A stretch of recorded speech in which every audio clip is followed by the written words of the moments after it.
I'm not one of those physicians who says absolutely no caffeine unless we've really tried everything else. I encourage patients to stick to 1 or 2 standard coffee or standard tea measurements in a day, which is nothing like what you can buy at the coffee shops in any city in North America.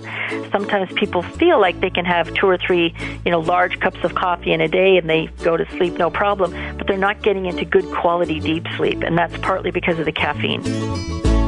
Welcome to Migraine Again, helping you eat, breathe, survive, thrive, and engage better despite migraine. If you or someone you know struggles with migraine often, join us for today's insightful conversation. Now here's your host, founder and managing editor of migraineagain.com and co-host of the Migraine World Summit, Paula Dumas. Are you exhausted today or having a hard time getting to sleep? Sleep deprivation has profound consequences on our health, on our job performance, our relationships, and our happiness. If you are prone to migraine, too much sleep or not enough can trigger an attack. Many of us crave sleep as the only relief we can get from the pain we feel when we're awake. Better sleep control is an essential and effective step toward getting better migraine control. Find out how to get the restorative, healthy sleep you need when we return. Support for Migraine Again and today's podcast is brought to you by SpeakYourMigraine.com. Developed by Amgen and Novartis, SpeakYourMigraine.com gives people with migraine a voice, combining facts and shared experiences to break stigmas and paint a clearer picture of migraine.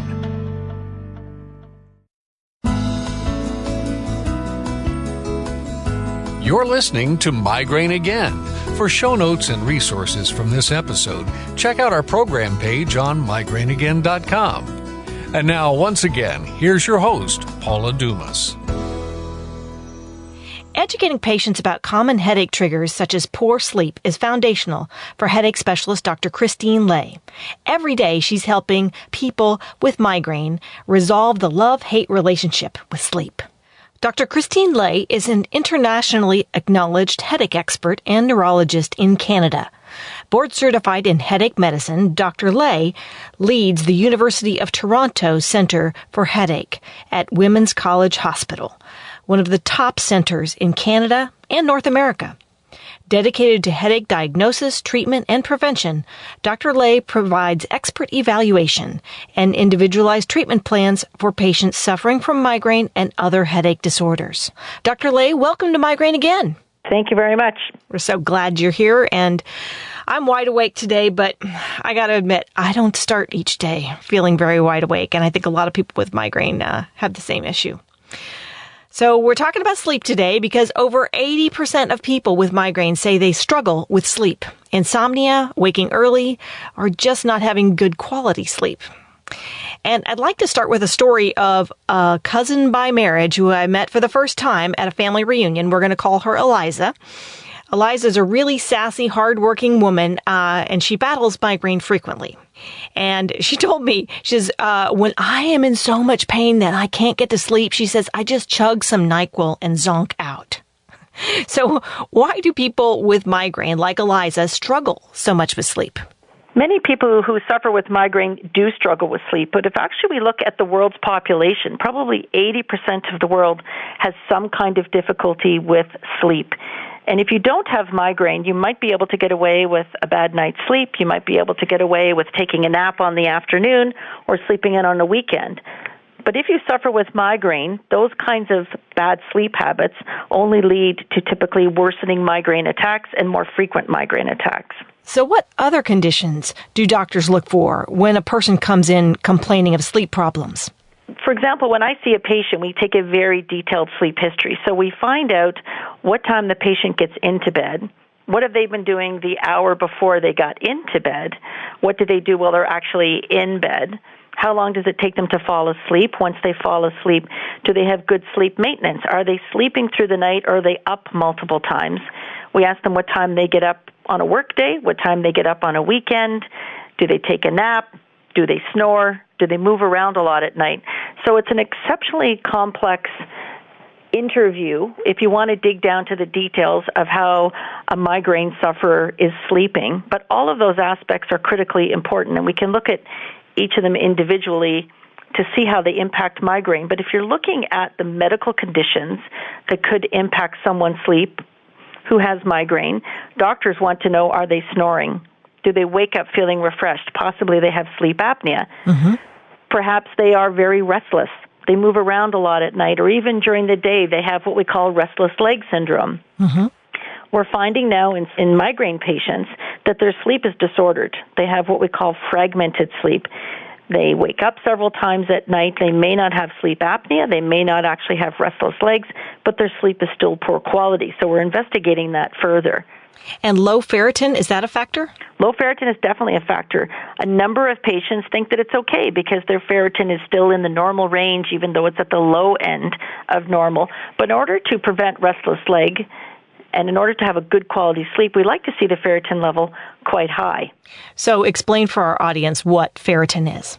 So ferritin is an important protein in the body. It stores iron, and it allows the iron to be released in a controlled fashion as it's needed.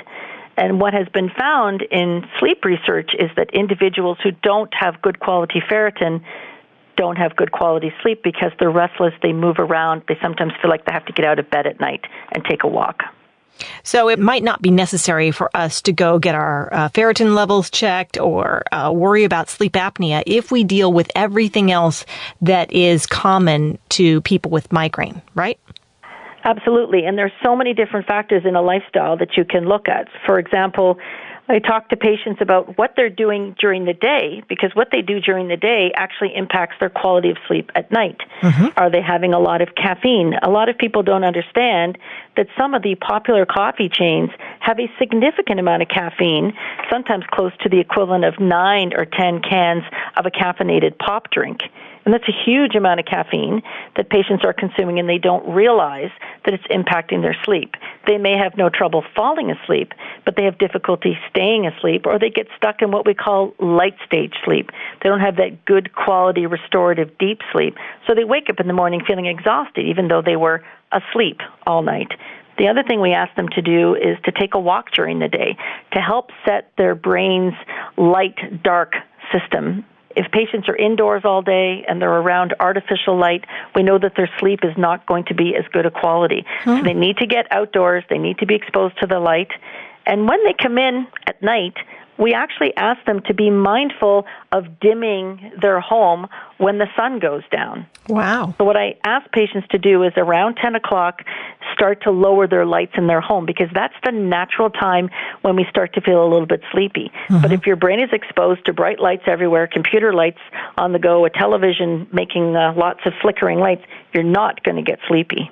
Mm-hmm. Mm-hmm. That's good. You know, the idea of dimming the lights and just having a little light on a book, is that dim enough in your eye? I think that's a really good place to start. I think the problem we get into is a lot of individuals use devices to read at night. Mm-hmm. Even when they get into bed, they're in bed reading, and they think that because they can adjust the light on the device, it makes a difference. But what I say to patients is, when you're looking at a device to read, the light is coming back into your eyes as opposed to a book light that is shining on the pages of the book. And in a very simplistic way, there are receptors in the back of the eye in the retina, which is actually the front part of the brain. There are receptors there. Their job in life is to detect light. And when there's light, they want to set the brain in motion to say, it's time to get up, it's time to go on a hunt and find some food. We have to get busy with our day. But in fact, what you're trying to do at night is go to sleep. Mm-hmm. So it's counterproductive. Right, right. Well, I want to come back a little bit more and talk about some sleep hygiene ideas, but I love this quote from Gandhi. He said, each night I go to sleep and I die, and each morning I am reborn. And a lot of people with migraine just really crave sleep, you know, hoping that they can sleep it off and wake up without any pain. So I wanted to understand how sleep actually restores our brain function. Well, for a long time it was believed that when you go to sleep, the brain is calm and it's quiet and it's resting, and that's why when you wake up in the morning you feel refreshed and ready to go. But actually what the sleep specialists are telling us now is that your brain is close to 10 times more active during sleep than it is while you're awake.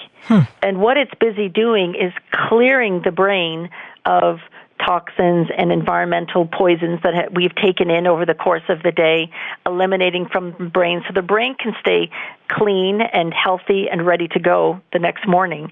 And so for individuals who don't get good quality sleep, this is a problem because we're beginning to learn that if you don't get good quality deep sleep on a regular basis as you age, you're potentially at a higher risk of cognitive decline or memory difficulties as you get older. So it's very important that you work on your own sleep pattern, a number of things that you can do, talk to your doctor about your sleep so that you can get good quality sleep and feel that reborn feeling in the morning. Mm-hmm. How do you know if you're getting good quality sleep? Is it just how you feel when you wake up, or is there a way to measure it and find out if you're getting the sleep quality that you need? So at one extreme, you can go for a sleep study, and you can be hooked up to a number of different devices that will measure many different things, your brain wave, your heart rate, your breathing, all those different things. And then the report can tell you slept X amount of time, you had X number of what we call apnea episodes where you weren't oxygenating well, perhaps you came to a light stage of wakefulness. So the sleep study can tell you a lot.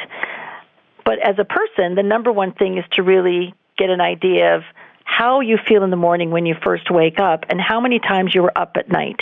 Mm-hmm. So, for instance, many of my migraine patients will say, well, I think I sleep pretty well, but I'm up to go to the bathroom 3 or 4 times at night. And then you back up and you talk to them and say, well, how much liquid are you having in the evening? They'll say, well, not that much, really. And I'm thinking to myself, as a younger person, they should not be up 3 or 4 times at night to go to the bathroom. Mm-hmm. So I think what might be happening is they are ending up in a light stage of sleep. They wake up because a car went by, a bird hit the window, their partner snored, or they just rolled over in bed and woke up, and they decide they might as well go to the bathroom. But in fact, if they got deeper quality sleep, they would sleep through the night much more effectively. Mm-hmm. Okay. Well, let's talk about the good sleep hygiene, because you've mentioned a few concepts that will really help us. That is dimming the lights, at 10 p.m. and not being too active later in the day. That consistent sleep-wake cycle is also said to be very important for people with migraine. Why is it that we need regular schedules? Well, sleep routine is critically important for migraine sufferers. I think it's also critically important for the general population, but many people take pride in the fact that I only sleep 4 hours and I feel good to go, but it's quite damaging. But for a person with migraine, it can actually provoke more headaches. So we do teach the concept of sleep routine, and that essentially means trying to get to bed at a reasonable time on a regular basis and waking up around the same time rather than sleeping in on a weekend, and we try to discourage naps. We like to believe as people that we're sleep deprived, I can catch up with a nap, or I can catch up by sleeping in on a weekend, or I'll go to bed earlier and I'll fall asleep, but invariably that leads to trouble. You go to bed earlier and you lie awake for 2 or 3 hours. Mm-hmm. You sleep in on a weekend, you wake up, you feel groggy, you feel almost hungover, and the same can happen with a nap. And that's because the brain is really what drives good quality sleep. We can't, as people, catch up, essentially, or really make up for lost sleep. It has to be found in good routine. So if you can't get to sleep at night and that goes on for 3 or 4 nights and you think, you know what, I'm never going to be able to get to sleep and kind of reset my clock here, can you get up earlier so that you'll be exhausted at 10 p.m. instead of 11 or 12? Well, what I do try to do with patients is, let's say we have someone who says, I don't go to bed till 1 or 2 in the morning because I just can't sleep till that time. Mm-hmm. And you find out they wake up at 9 or 10 or 11, and as a result of that, they're not able to get to their work on time, they're not able to look after their children at home, or they're not able to get to those activities they'd like to do. So what we teach them is that you can't force yourself to go to bed earlier, but you can force yourself to waken earlier. So we usually teach them to sleep shift. Mm-hmm. So if right now they're waking up at 10 o'clock, but they really would rather be up at 8 in the morning, we say, okay, for a week you're going to get up at 9:30. And then the next week we might aim for 9 o'clock. And you go back in 20 to 30-minute increments gradually to help shift your sleep back, all along avoiding napping. And you may have a patient who says, I was just exhausted. It was 9:30 at night and I didn't want to go to bed then.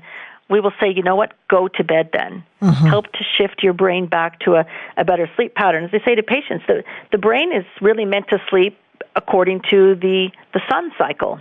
So when the sun is down, we're supposed to be getting more relaxed, getting ready for sleep. And when the sun is up, we're supposed to be awake. So people often find if they wake up well after the sun has come up that they don't feel as good as if they woke up earlier. Okay, good advice. You talked about caffeine. Is there a cutoff time? You tell people don't consume more than this amount of caffeine, or don't consume caffeine later than a particular time of day? So typically, I'm not one of those physicians who says absolutely no caffeine unless we've really tried everything else. I encourage patients to stick to 1 or 2 standard coffee or standard tea measurements in a day, which is nothing like what you can buy at the coffee shops in any city in North America. So you have to be mindful of how much you're drinking, whether it's really strong brewed coffee or it might be a weaker tea. That will vary. But I generally have patients aim for not having caffeine after about 2 p.m. in the afternoon. As I said earlier, sometimes people feel like they can have 2 or 3, large cups of coffee in a day, and they're exhausted. They go to sleep, no problem, but they're not getting into good quality deep sleep, and that's partly because of the caffeine. So we try to encourage limiting it and restricting it to not after about 2 p.m. You're listening to Migraine Again, and our guest is headache specialist Dr. Christine Lay. We'll have more ideas to share about retraining your brain for a healthier night's sleep right after this.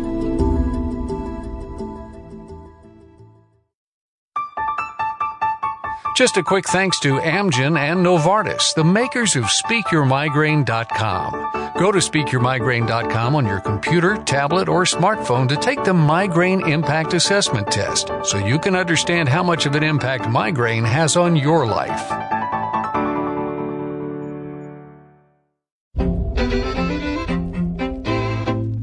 This is Migraine Again, encouraging and empowering you in your battle against migraine because you deserve to feel better. You can hear this conversation again or share it with someone who might like to hear it by going to migraineagain.com. Now, once again, here's Paula. We're back with Dr. Christine Lay, whose medical insights are bringing balance to our love-hate relationship with sleep. So, Dr. Lay, yawning is often a premonitory symptom people experience before an attack. In fact, my husband noticed this with me.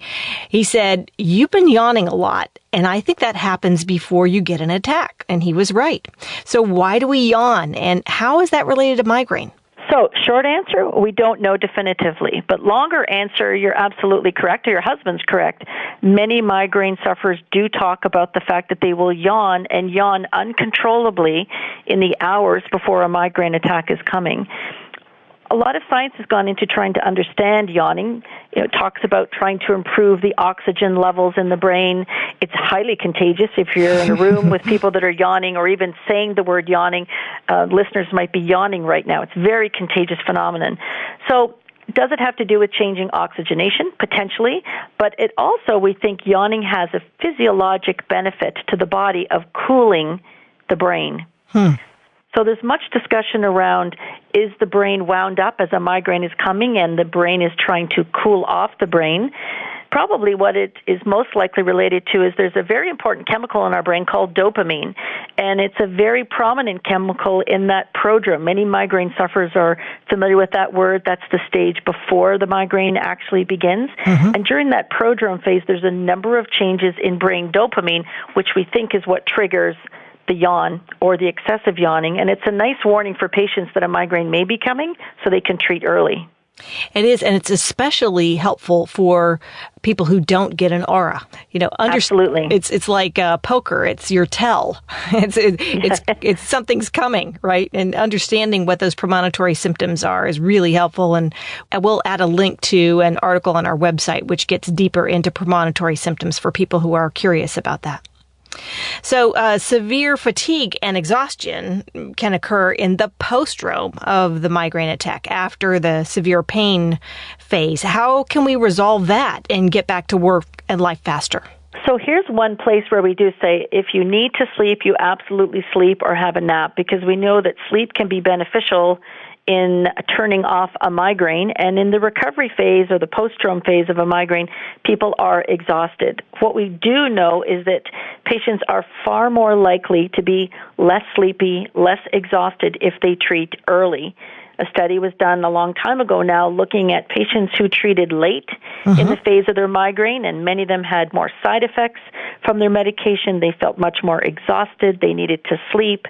And when they took their medications much earlier at the mild phase of the migraine, they not only had a much better recovery, but they didn't suffer with the same side effects. So it's a combination of recognizing the migraine, acting early, making sure you have the right medication so you get a good result without having that post-stroke exhaustion. In some patients, it's difficult to prevent that altogether, but for the vast majority of migraine sufferers, we can shorten or prohibit that post-stroke.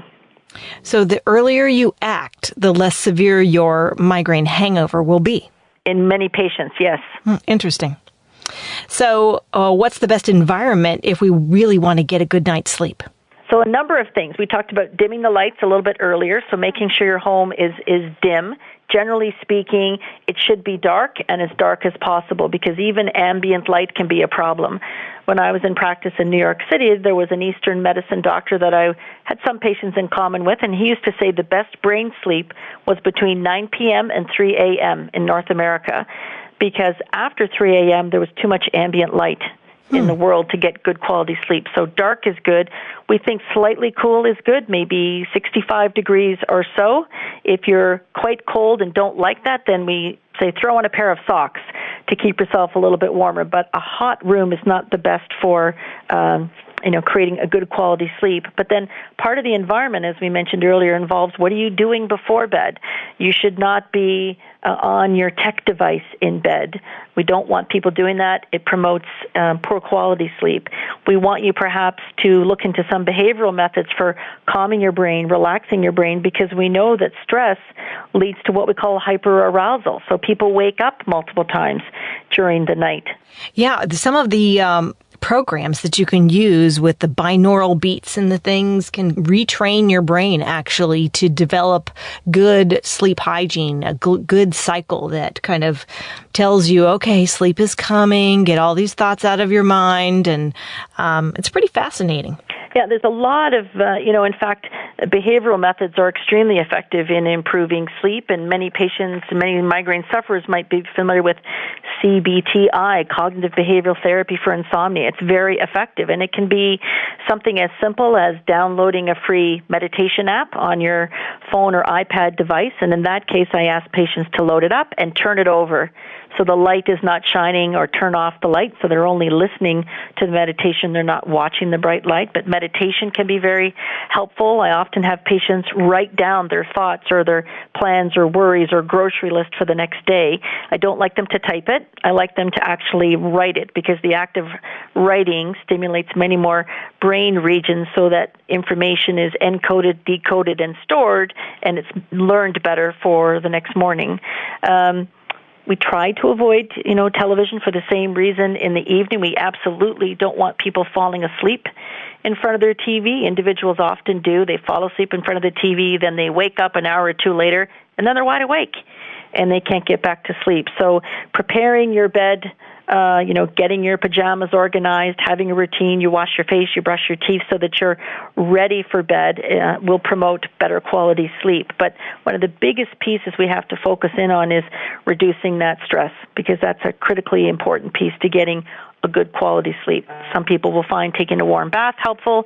A few years ago, I started encouraging some patients to do progressive muscle relaxation. Mm-hmm.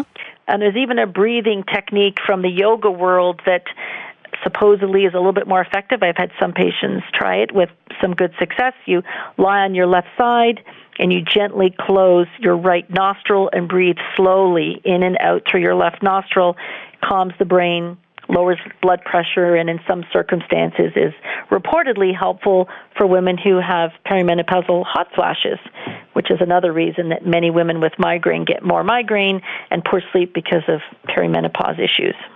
I learned that nostril breathing in a yoga class, and it was under the auspices of using it for anxiety. But it's good to know that it's great for sleep, too. Yes, it has a very good calming effect on the brain, and so it may help you get into that mode of calming your brain and getting ready for sleep.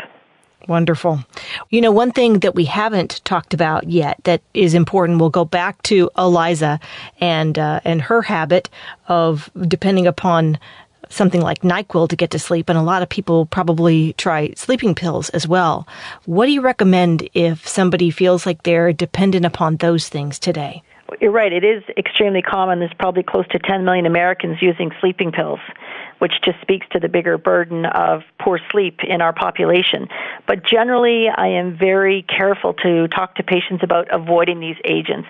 The vast majority of sleeping pills available on the market through prescription are problematic in that they often make migraine worse. And there's a little bit of information, of course, coming out that it may not be a good long-term management solution because the quality of sleep might be impacted. So I generally focus in with patients much more on using the good habits we talked about, maybe looking at natural ways, natural herbal products of improving their sleep. Melatonin, for instance, can be quite helpful. Having a snack of cherries at bedtime might be helpful because cherries contain melatonin. I often encourage patients to have a very small protein snack right before bed, so they're not going to bed hungry, but they're also not going to bed with a full, heavy, fried meal that's going to cause them to wake up at night. And there's many different other herbal products they can look into, and I think using natural methods, maybe spraying lavender on the pillow, that kind of thing is much better for a migraine patient rather than sleeping medications. Excellent. And thanks a lot. And before we let you go today, Dr. Lay, we're going to ask you to tackle the listener question of the day about the best supplements for migraine.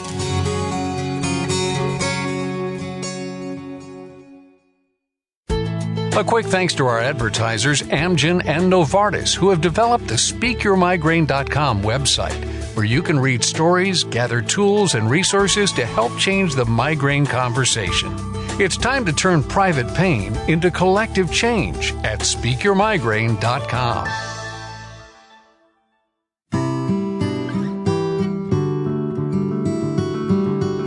Hey, we'd like to hear about your life with migraine and offer some help and encouragement if we can. If you've got a question about migraine, we'll do our best to answer it and might even include it on one of our upcoming podcasts. If you'd like to submit a question, just go to our website, migraineagain.com/question. And we're back on Migraine Again with Dr. Christine Lay, neurologist and headache expert. And she's here to help answer our listener question of the day. Today's question comes from our Facebook page where Kristen asks, which nutritional supplements have the best evidence for effectiveness, and are there any risks or side effects? And since you've done some important research on butterbur, I'd like for you to talk specifically about butterbur today and help Kristen know what she should consider. Kristen is correct. There are many different supplements that have proven efficacy in helping migraine patients. A number of them have actually gone through rigorous scientific research trials. Butterbur is one that has quite a bit of good evidence behind it, and it's a natural substance. It comes from a flowering plant. It tends to grow on riverbanks. Unfortunately, in its natural form, it is what we call carcinogenic. There are chemicals in the plant that are toxic to the liver, and they potentially cause cancer. So when you're looking for a butterbur supplement, you have to be very careful that you choose one that is what we call PA-free. And that means those toxic substances have been removed and you're getting pure, good quality butterbur, which would be safe to take. Mm-hmm. I think in North America, there are very few companies that can produce a butterbur that is not PA-free, but you should always just check the label and be certain what you're purchasing. But butterbur does have some good evidence to support its use in migraine patients. It's been around for a couple of centuries, and it's been looked at a number of different ailments that are common, but migraine prevention is one that it has been used in and has good efficacy. I think the majority of patients that use it find that it can be quite effective and helpful with very few side effects. I'd say the most common side effect our patients talk about is that it makes them feel like they need to burp, and when they burp, they taste grass in their mouth. So a fairly benign, perhaps somewhat unpleasant side effect, but the benefit of the supplement outweighs the unpleasant taste that they get. I would agree with that. I take it every day. and was a little concerned when some of the safety alerts came out a few years ago. So we dug into those to see that there were, I guess one of the leading companies is based in Germany, and some of the German authority had delisted it, I suppose, as a safe supplement. And that got a lot of people very alarmed. Is there still reason for alarm?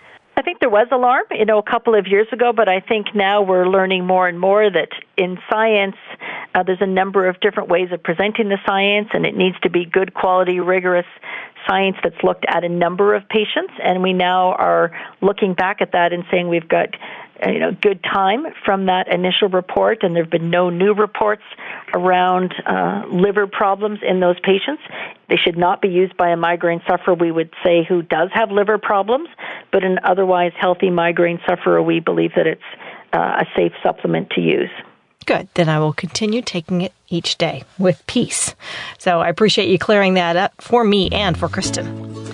So I'm sure that our listeners are going to want to learn more about you and follow your work. Would the best place be your Twitter account at Dr. Christine Lay? That would be perfect. Fantastic. Well, thanks for joining us. That's all the time we have for today. I'm Paula Dumas, wishing you a restful night's sleep and a pain-free day. Thanks for spending part of your day with us. We hope that you feel encouraged and empowered in your battle against migraine because you deserve better. If you want to suffer less and live more despite migraine, be sure to check out all the great resources on migraineagain.com. Follow us on your favorite social network and subscribe to our free newsletter and this program. If you enjoyed today's episode, tell a friend about it, and be sure and join us again next time on Migraine Again. You'll be glad you did.